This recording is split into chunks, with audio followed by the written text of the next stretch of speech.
Hi friends, welcome back to Nisha cooking channel. ಎಲ್ಲರೂ ಹೇಗಿದ್ದೀರಾ? ಚೆನ್ನಾಗಿದ್ದೀರಾ ಅಂದ್ಕೊತಿದ್ದೀನಿ. ಇವತ್ತು ನೋಡಿರಿ, ನಾನು ನಿಮಗೆ ಮಿರ್ಚಿ ಬಜ್ಜಿ ರೆಸಿಪಿನ ಶೇರ್ ಮಾಡ್ತಾಯಿದ್ದೀನಿ. ನಮ್ಮ ಉತ್ತರ ಕರ್ನಾಟಕದ ಸ್ಪೆಷಲ್ ಆದಂತಹ ಖಡಕ್ ಮಿರ್ಚಿ ಕ್ರಿಸ್ಪಿಯಾಗಿ ಹೇಗೆ ಮಾಡೋದು ಅಂತ ನೋಡ್ಕೊಳ್ರಿ. ನೋಡಿ, ಈ ಥರ ಮೇಲಿಂದ ಕ್ರಿಸ್ಪಿಯಾಗಿ ಮೆಣಸಿನ್ಕಾಯಿ ಬಜ್ಜಿ ತಿಂತಾಯಿದ್ರೆ ಸೂಪರಾಗಿರುತ್ತೆ. ಇಲ್ಲಿ ಬ್ಯಾಡಗಿ ಮೆಣಸಿನ್ಕಾಯನ್ನು ಯೂಸ್ ಮಾಡಿ ನಾನು ಮಿರ್ಚಿನ ಮಾಡ್ತಾಯಿದ್ದೀನಿ. ಹಾಗಾದರೆ ಹೇಗೆ ಬಂದಿದೆ ಅಂತ ನೋಡ್ಕೊಳ್ರಿ. ಸೂಪರ್ ಟೇಸ್ಟಿಯಾದಂತಹ ಖಡಕ್ ಮಿರ್ಚಿನ ನೀವು ಸಹಿತ ಮಾಡ್ಕೊತಿದ್ದು ನೋಡಿರಿ. ಅದಕ್ಕಿಂತ ಮೊದಲು ನಾನು ಮಾಡೋ ವಿಡಿಯೋ ರೆಸಿಪಿ ಇದು ನಿಮಗೆ ಇಷ್ಟ ಅನಿಸಿದ್ರೆ ನಮ್ಮ ಚಾನಲ್ಗೆ ಸಬ್ಸ್ಕ್ರೈಬ್ ಮಾಡಿಕೊಳ್ರಿ. ಬೆಲ್ ಐಕಾನನ್ನು ಪ್ರೆಸ್ ಮಾಡಿ ವಿಡಿಯೋನ ಪೂರ್ತಿ ನೋಡಿ ಸಪೋರ್ಟ್ ಮಾಡಿ. ಹಾಗಾದರೆ ನೋಡಿರಿ ಹೇಗೆ ಮಾಡೋದು ಅಂತ ಹೇಳಿ. ಏನೇನು ಇಂಗ್ರೀಡಿಯೆಂಟ್ಸನ್ನು ಹಾಕಿ ಹೇಗೆ ಯಾವ ಮೆಥಡ್ನಲ್ಲಿ ಮಾಡಿದೆ ಅಂತ ಹೇಳಿ ನೋಡ್ಕೊಂಡು ಬರೋಣ. ಫಸ್ಟ್ ನಾನಿಲ್ಲಿ ಒಂದು ಬೌಲಿಗೆ ಕಡಲೆ ಹಿಟ್ಟನ್ನು ಹಾಕ್ತಾಯಿದ್ದೀನಿ.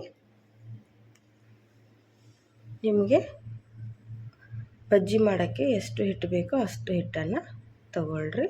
ನಾನಿಲ್ಲಿ ಒಂದು ಅರ್ಧ ಬೌಲಷ್ಟು ಬಳಸ್ತಾಯಿದ್ದೀನಿ. ಇದಕ್ಕೆ ಒಂದು ಚಿಟಿಕೆ ಸೋಡಾ ಪುಡಿ ಹಾಕಿ, ಅಡಿಗೆ ಸೋಡಾ, ರುಚಿಗೆ ತಕ್ಕಷ್ಟು ಉಪ್ಪನ್ನು ಹಾಕ್ರಿ. ಚೆನ್ನಾಗಿ ಇದನ್ನು ಮಿಕ್ಸ್ ಮಾಡಿರಿ. ಫಸ್ಟು ಹಿಟ್ಟಿನಲ್ಲಿ ಉಪ್ಪು ಸೋಡಾ ಪುಡಿ ಚೆನ್ನಾಗಿ ಮಿಕ್ಸ್ ಆಗಬೇಕು. ಆಮೇಲೆ ಅಜ್ವೈನು, ಒಂದು ಸ್ಪೂನಷ್ಟು ಅಜ್ವೈನನ್ನು ತೊಗೊಂಡಿದ್ದೀನಿ. ಈ ಥರ ಕೈಯಲ್ಲಿ ಹಾಕಿ ತಿಕ್ಕಿಬಿಟ್ಟು ಹಾಕ್ರಿ. ಆವಾಗ ಅದರದ್ದು ಸ್ಮೆಲ್ಲು ಚೆನ್ನಾಗಿ ಬಿಡುತ್ತೆ ಹಿಟ್ಟಿಗೆ. ಅಜ್ವೈನನ್ನು ತಿಕ್ಕಿ ಹಾಕೋದ್ರಿಂದ ಅದ್ರ ಫ್ಲೇವರ್ ತುಂಬ ಚೆನ್ನಾಗಿರುತ್ತೆ. ಆಮೇಲೆ ಒಂದು ಸ್ಪೂನಷ್ಟು ಜೀರಿಗೆನ ಹಾಕ್ರಿ. ಸ್ವಲ್ಪ ಉಗುರು ಬೆಚ್ಚಗಿರುವಂತಹ ಎಣ್ಣೆನ ಹಾಕ್ರಿ, 1-2 ಸ್ಪೂನಷ್ಟು ಹಾಕಿ ಹಿಟ್ಟನ್ನು ಚೆನ್ನಾಗಿ ಕಲಿಸ್ಕೊಳ್ರಿ. ಫಸ್ಟು ಎಣ್ಣೆ ಹಾಕಿಂದ ಎಣ್ಣೆಯಲ್ಲಿ ಹಿಟ್ಟನ್ನು ಚೆನ್ನಾಗಿ ಮಿಕ್ಸ್ ಮಾಡಿರಿ. ಈ ಥರ ಎಣ್ಣೆ ಹಾಕೋದ್ರಿಂದ ಬಜ್ಜಿಗಳು ಕ್ರಿಸ್ಪಿಯಾಗಿ ಬರುತ್ತೆ ನೋಡಿರಿ. ಈಗ ನಾನು ಸ್ವಲ್ಪ ನೀರು ಹಾಕಿ ಚೆನ್ನಾಗಿ ಇದನ್ನು ಕಲಿಸ್ಕೊಳ್ರಿ. ಫಸ್ಟು ಒಂದೇ ಹಿಟ್ಟಿಗೆ ನೀರು ಹಾಕಿ ಕಲ್ಸೋಕ್ಕೆ ಹೋಗ್ಬಿಡ್ರಿ. ಸ್ವಲ್ಪ ನೀರು ಹಾಕಿ ಚೆನ್ನಾಗಿ ಈ ಥರ ಗಟ್ಟಿಯಾಗಿ ಕಲಿಸ್ಕೊಳ್ರಿ ಫಸ್ಟು. ಆಮೇಲೆ ಇನ್ನೊಂದು ಸ್ವಲ್ಪ ನೀರು ಹಾಕಿ ಚೆನ್ನಾಗಿ ಕಲಿಸ್ಕೊಳ್ರಿ. ಅಂದರೆ ಗಂಟಾಗೋದಿಲ್ಲ. ಒಂದೇ ಹಿಟ್ಟಿಗೆ ಜಾಸ್ತಿ ನೀರು ಹಾಕಿದರೆ ಗಂಟಾಗೋ ಚಾನ್ಸಸ್ ಇರುತ್ತೆ. ಫಸ್ಟು ಈ ಥರ ಗಟ್ಟಿಯಾಗಿ ಚೆನ್ನಾಗಿ ಕಲಿಸ್ಕೊಂಬಿಟ್ಟು ಆಮೇಲೆ ಹಿಂಗೆ ನೀರು ಹಾಕಿ ಕಂಟಿನ್ಯೂಸ್ ಆಗಿ ಈ ಥರ ತಿರುಗಿಸಿದ್ರೆ ಹಿಟ್ಟು ಫ್ಲಫಿಯಾಗಿ ಬರುತ್ತೆ. ಆವಾಗ ಕರೆಕ್ಟ್ ಹದ ಆಗಿರುತ್ತೆ ನೋಡಿರಿ. ಈ ಥರ ಚೆನ್ನಾಗಿ ಇದನ್ನು ಹಿಟ್ಟನ್ನು ಕೊಚ್ಚಿ ಕಲಿಸ್ಬೇಕು.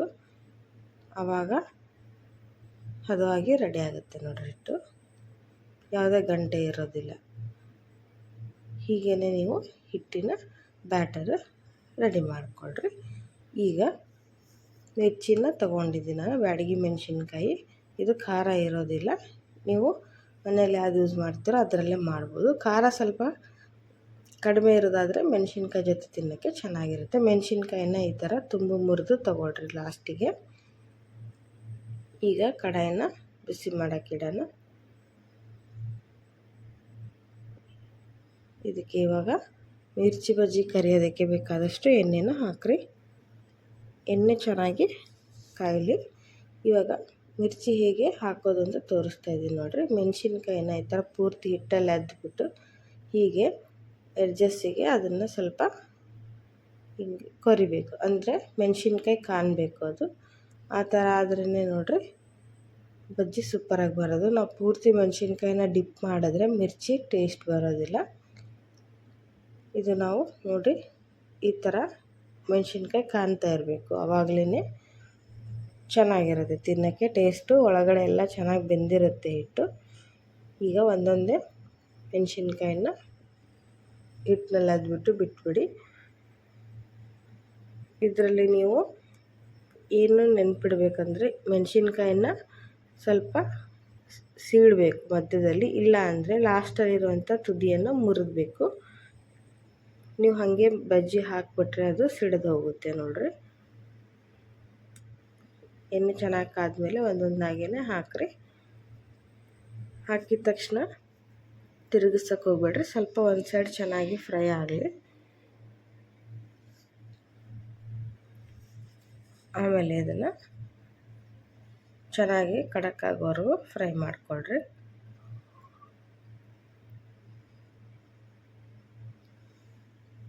ಸ್ವಲ್ಪ ಹೊತ್ತು ಫಸ್ಟು ಫ್ರೈ ಆಗಬೇಕು. ಅಂದರೆ ನಾವೀಗೇನು ಹಾಕಿರ್ತೀವಿ ಮೆಣಸಿನ್ಕಾಯಿನ ಮೇಲಿಂದ ಕಾಣೋ ಥರ ಅದು ಚೆನ್ನಾಗಿ ಫ್ರೈ ಆಗಬೇಕು. ಆವಾಗ ಟೇಸ್ಟ್ ಕೊಡುತ್ತೆ. ಆ ಮೆಣಸಿನ್ಕಾಯಿನ ಸರಿಯಾಗಿ ಫ್ರೈ ಮಾಡಲಿಲ್ಲ ಅಂದರೆ ಮಿರ್ಚಿ ಬಜ್ಜಿ ಟೇಸ್ಟ್ ಬರಲ್ಲ ನೋಡಿರಿ. ಈಗ ಇದು ಒಂದು ಸೈಡ್ ಫ್ರೈ ಆಗಿದೆ. ಇದನ್ನು ತಿರುಗಿಸಿ ಹಾಕಿ ಚೆನ್ನಾಗಿ ಬೇಯಿಸ್ಕೊಳ್ರಿ. ನೋಡಿರಿ ಸೂಪರಾಗಿ ಬಂದಿದೆ. ತಿರುಗಿಸಿ ಹಾಕಿದರೆ ಇವಾಗ ಮೆಣಸಿನ್ಕಾಯಿ ಸಹಿತ ಚೆನ್ನಾಗಿ ಫ್ರೈ ಆಗುತ್ತೆ. ಸ್ವಲ್ಪ ಲೋ ಫ್ಲೇಮ್ ಇಟ್ಕೊಂಡು ಕಡಕ್ಕಾಗಿ ಫ್ರೈ ಮಾಡಿಕೊಡ್ರಿ. ತುಂಬ ಚೆನ್ನಾಗಿ ಬರುತ್ತೆ.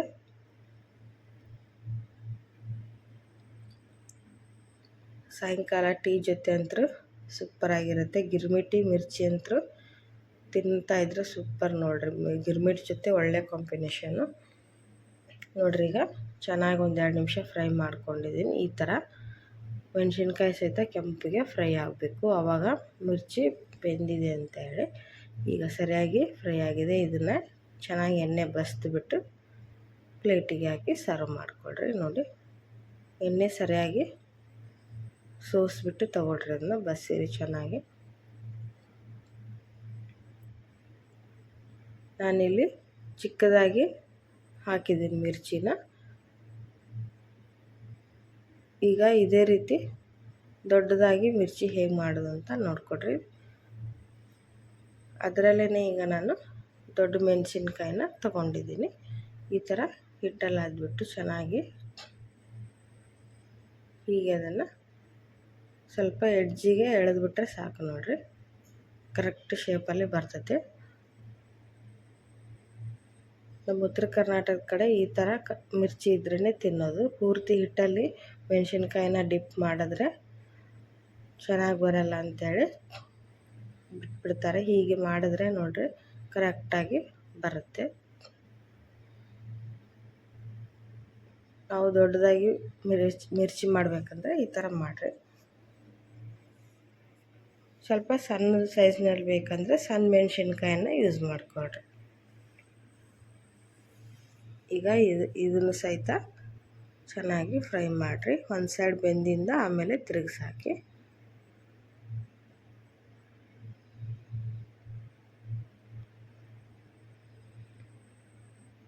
ನಾವು ಮಂಡಾಳ ಒಗ್ಗರಣೆ ಅಂತ ಮಾಡ್ತೀವಿ. ಅದ್ರ ಜೊತೆನೂ ಸಹಿತ ಚೆನ್ನಾಗಿರುತ್ತೆ ನೋಡಿರಿ. ಬೆಳಗ್ಗೆ ಬ್ರೇಕ್ಫಾಸ್ಟ್ ಜೊತೆ ಮಂಡಾಳ ಒಗ್ಗರಣೆ ಮಿರ್ಚಿ ಅದು ಸಹಿತ ಸೂಪರು. ಅಥವಾ ಚುರುಮರಿ ಸುಸ್ಲ ಅಂತ ಹೇಳ್ತೀವಿ. ಅದ್ರ ಜೊತೆ ಕಾಂಬಿನೇಷನ್ ಆಗಿ ತಿನ್ಬೋದು. ತುಂಬ ಟೇಸ್ಟಿಯಾಗಿ ಬರುತ್ತೆ ನೋಡಿರಿ. ಇದು ಸಹಿತ ಚೆನ್ನಾಗಿ 1-2 ನಿಮಿಷ ಒಳಗಿನ ಹಿಟ್ಟು ಫ್ರೈ ಆಗೋವರೆಗೂ ಲೋ ಫ್ಲೇಮ್ ಇಟ್ಕೊಂಡು ಚೆನ್ನಾಗಿ ಕಡಕ್ಕಾಗಿ ಇದನ್ನು ಫ್ರೈ ಮಾಡಿಕೊಳ್ರಿ. ಆವಾಗ ಮಿರ್ಚಿ ರೆಡಿ ಆಗುತ್ತೆ. ಚೆನ್ನಾಗಿ ಎಣ್ಣೆ ಬಸಿದ್ಬಿಟ್ಟು ಇದನ್ನು ಪ್ಲೇಟಿಗೆ ಹಾಕಿ ಸರ್ವ್ ಮಾಡಿಕೊಳ್ರಿ. ನೋಡಿ ಹೇಗೆ ಕಾಣಿಸ್ತಾ ಇದೆ ಮಿರ್ಚಿ ಅಂಥೇಳಿ. ಸೂಪರಾಗಿ ಬಂದಿದೆ ನೋಡಿರಿ. ಇದೇ ರೀತಿ ನೀವು ಕೂಡ ಮಾಡ್ಕೊಂಡು ನೋಡಿರಿ ಹೇಗೆ ಬಂತು ಅಂತ ತಿಳಿಸಿ. ಇಲ್ಲಿ ನಾನು ಮಾಡಿದಂಥ ಎಲ್ಲ ಮಿರ್ಚಿನ ತೋರಿಸ್ತಾ ಇದ್ದೀನಿ ಹೇಗೆ ಬಂದಿದೆ ಅಂಥೇಳಿ. ಎಲ್ಲದು ಪರ್ಫೆಕ್ಟ್ ಶೇಪ್ನಲ್ಲಿ ಬಂದಿದೆ ನೋಡಿರಿ. ಒಂದು ಮಿಸ್ ಆಗಿಲ್ಲ.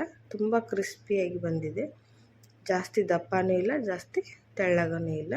ನಿಮಗೆ ಯಾವ ರೀತಿ ಬೇಕೋ ಆ ರೀತಿ ನೀವು ಮಾಡ್ಕೋಬೋದು. ಚಿಕ್ಕದಾಗಿ ಬೇಕಂದರೆ ಸಣ್ಣ ಮೆಣಸಿನ್ಕಾಯನ್ನ ಯೂಸ್ ಮಾಡಿಕೊಡ್ರಿ. ಸ್ವಲ್ಪ ದೊಡ್ಡದಾಗಿ ಬೇಕಂದರೆ ದೊಡ್ಡ ಮೆಣಸಿನ್ಕಾಯನ್ನ ಯೂಸ್ ಮಾಡಿಕೊಡ್ರಿ.